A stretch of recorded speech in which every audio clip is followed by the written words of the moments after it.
Hello and welcome to the Tarot Vibe of the Week. I am so happy you're here. If you're new to me, my name is Shira and I am just so grateful to be with you.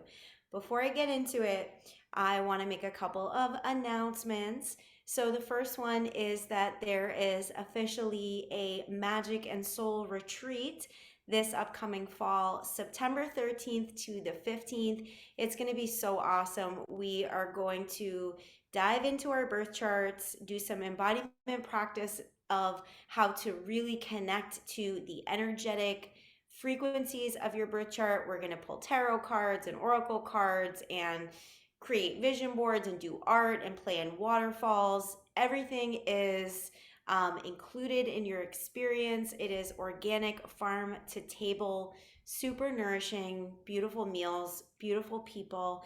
So if you're curious about that, send me a message and I'll make sure to share the link. I'll also share the link below. And that's it. That's it for the upcoming news. All right, so this week, honestly, y'all starts kind of intense. Okay, so we have a Mars squaring Pluto, and Mars is the planet of war. It's the planet of masculine energy. It's the planet of intensity. It is ruled by Aries, so we are talking about fire. The good news about this planet is that it helps us take action. It helps us move forward. It helps us experience a shift in our energy and initiate change where change needs to happen. Whenever we have Mars in play, it's like, let's go, let's do this. This is what I care about, and this is what I want to fight for. And it revs up our energies and it reminds us that we're alive, and it puts a little bit of a fire under your ass, and it just like wakes you up. So, this is a good thing when Mars comes into play. Now, what's challenging is that it is squaring Pluto, the planet of deep, intense, dark, shadow, transformative energy. It's the planet of alchemy. It's also the planet of power. So, on the world stage, whenever we have Pluto working any sort of aspect in the sky that is like a big aspect, or when Pluto changes signs, like when Pluto went into Capricorn in 2008, we saw a lot of dismantling of financial institutions. And now that we have Pluto in Aquarius, we're seeing big reveals around AI and technology and just cloning craziness, robots, aliens, like as crazy as things could possibly be. We see them play out on the world stage, and all of a sudden they become normalized. And that's what is happening with Pluto and Aquarius. But this isn't really about that. What it is about is the Mars squaring Pluto. A square is friction in the sky. And if we're having friction in the sky, we most likely will feel a little bit of friction below. And so this friction on a global scale is like a power struggle. So we could definitely see things going on having to do with war, having to do with power. We've already been in it. So it's like, God damn, can't we just like evolve already and like step into a higher consciousness of freaking love up in here? But anyway, on a personal note, what could happen is that Pluto helps us reveal what is true on the deepest level. So if you have subconscious things that are asking for attention, places in your life that are wanting attention to get healed, wanting to get transmuted, shadow parts could absolutely act out. If there's a part of yourself that you've been repressing or ignoring, or if you've been prioritizing other people over yourself, you might feel this friction, this urge to get back to the self, because Mars, Aries ruled Mars, is about the self. It's me and what I want and what I care about and what I am willing to fight for and why I am alive and why I am here and what I am doing on this planet right now, right? It's like me, edging into Pluto, the planet of power. How can I embody my power and what I want?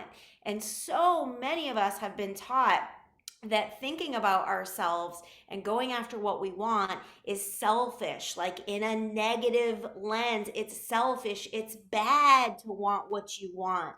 But with this Pluto square, we are waking up and we are realizing that what you want is fucking sacred.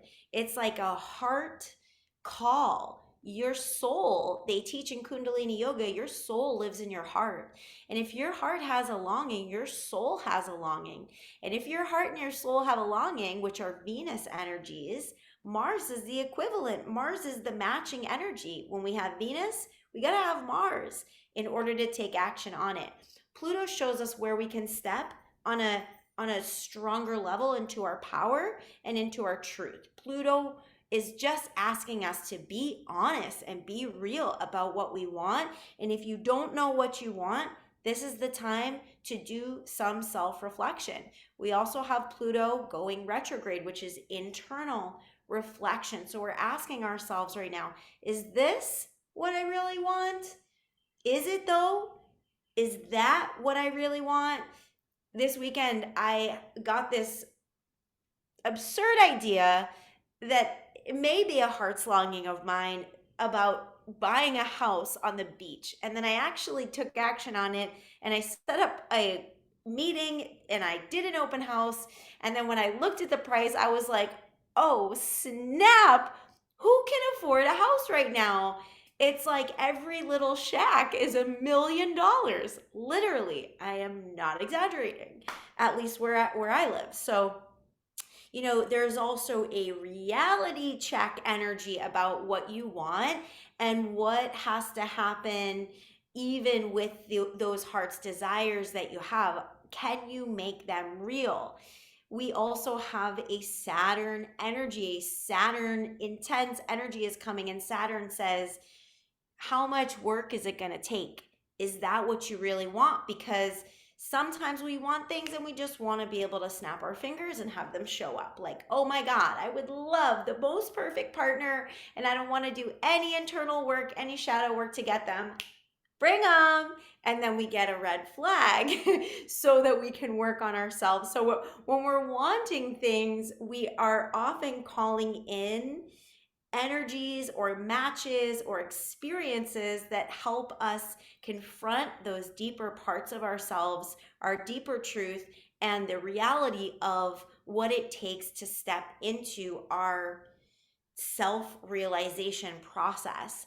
That unfortunately, I wish the self-realization process would happen in a snap of a fingers, but it really is a lifelong, beautiful journey through all of the layers of who we are. We are absolutely these like ever unfolding onions, and they sometimes the onions make us cry, sometimes they're really bitter.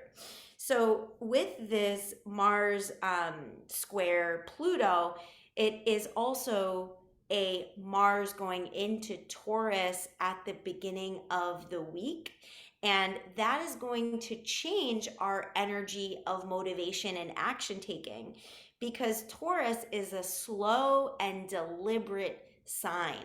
So it's not the greatest energy to get something done very quickly or expect a very fast turnaround or expect that something is going to be finished or completed quickly. Taurus is deliberate and slow and is amazing at building for the long term.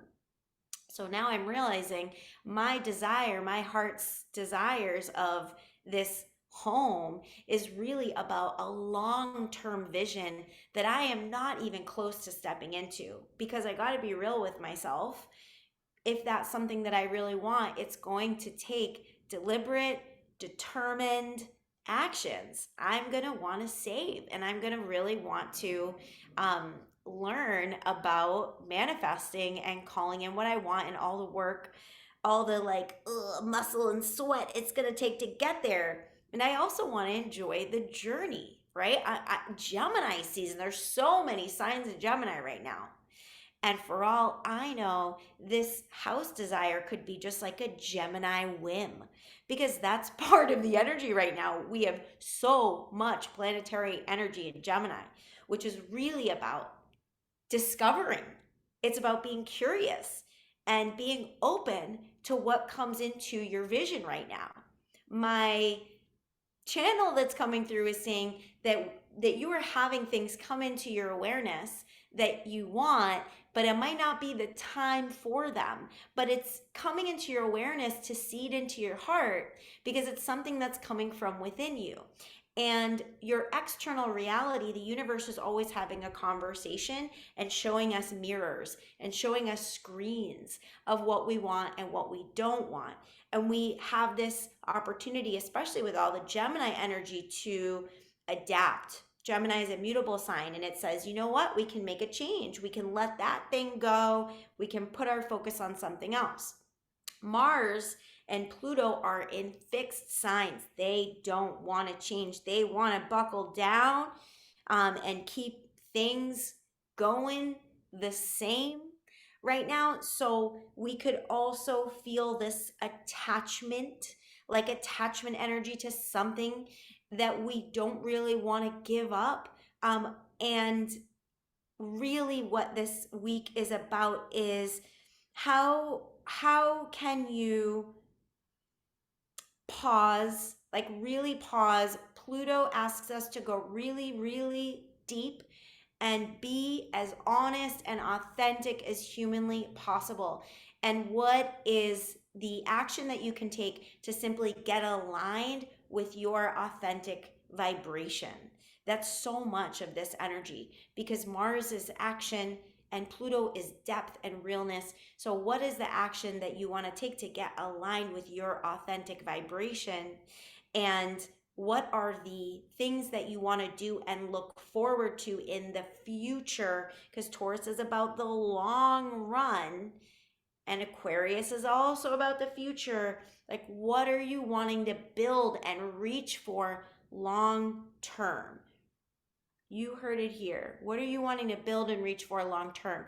And if you really want to get into it, open up your birth chart and see your Taurus house and your Aquarius house, because they are activated right now, as well as your Gemini house. There's just so much freaking going on right now. Now, on Wednesday, the 14th, we have Mercury, which is in Gemini, square Saturn, which is in Pisces. So when we're talking about Saturn, Saturn brings us a reality check where, as I was saying before, oh, I want a house, but I don't have the finances right now that are aligned with the house. But I know that I can build slowly and surely, and I can think outside of the box. Aquarius, think outside of the box for ways to bring in more financial flow. Sometimes we do the same thing over and over and over again, and we're expecting the same result. We're expecting a different result. What we get is the same result. So reality check week, it's kind of icky. It's a little bit like a thorn, but every rose has its thorn. Like every rose is going to have a thorn.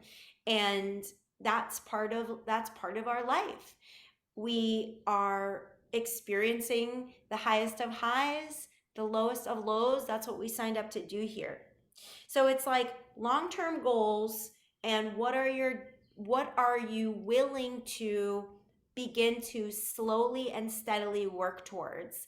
And when you have a goal and when you have a desire that's like far out, it can make life worth living for a lot of people. For myself, when I have something to work towards, I feel more aligned. I feel more useful. I feel like I'm not floating. I feel like I'm on a track. And that is what the Taurus energy and the fixed energy is about. It's like, what is the track that you want to step on, so you're not like a floating seed in the wind. There's a time for that. There's a time to be a floating seed in the wind. This week, not so much. Not so much. And then the last placement I'll talk about is Friday, because there's a Cazimi, and that is always a magical thing. Cazimi means in the heart, and it means in the heart of the sun. So we have the planet Mercury of the mind. Mercury is in Gemini, the sun is in Gemini. And though we still have this Saturn square, we have this magical alignment. Mercury Cazimis are, especially remember the Gemini new moon, it's similar to that. It's going to be like a new moon, like the Gemini new moon we had last week, with the square of Saturn from Pisces, which asks us to do our due diligence and be responsible unto these desires and these intentions. So whatever intentions you set on the Gemini new moon, revisit them and say them out loud, speak them. Gemini is about having a conversation. Converse with the universe, converse with Great Spirit. Let the universe know what it is that you want, so you can get, and it can get really clear on co-creation and communing with you in the effort of bringing forth what you really want. So this is a really exciting week. I mean, I would say, is it a fast week? Not so much. Are you going to see immediate results? Most likely not. But it is a week that is asking for your desires to be acted upon. And it's sort of like when you plant seeds, you're not going to immediately see the carrots growing or the potatoes sprouting. It takes time. But if you don't put the steps in, then you don't grow the carrots. Plant your carrot seeds, plant the seeds. Let this be a week where you are sending your wishes and your heart's desires into the universe and just practicing that almighty trust. The last thing I'll say about this is, with Mars in Taurus, is the Taurus and Scorpio axis on the zodiac wheel is about trust. Scorpio, which rules Pluto, is often untrustworthy. It's like, I only trust myself, and I'm not sure about you, and I got to do my research, and I really want to look into it. I want to get to the bottom of it. And Taurus, so there's this complexity here. And Taurus, which is in Mars is in Taurus right now, Taurus is like, let's keep it really simple and go step by step, and just step by step, super, super simple. I'm going to put my action forward. I'm going to wash the dishes. I'm going to write in my journal. I'm going to, sing in the shower. I'm going to keep things really simple, because I trust the unfolding of the universe, and I trust the energy I put in is going to come out, and I don't really have to psychologically analyze it, right? So the axis point between Taurus and Scorpio is really about getting more action oriented, more simplified, and less like digging into the complexities of it and going in a circle. So take action. Even if it's the littlest thing, even if you take out your journal and you ask at the top of your journal, what do I really want? And you spend 5 minutes free writing. That can do so, so much, way more than we realize. So I'm going to end it here. I hope you have a beautiful week. Stay strong, stay solid, stay grounded. And if you want to come to the Magic and Soul Camp September 13th through 15th, it will definitely sell out. So let me know ASAP. And this is the last week, the week of the 10th, when we got Saturn and Pluto, heavy players, to grab your early bird discount. So that's it. Have a beautiful week, and I'll see you soon.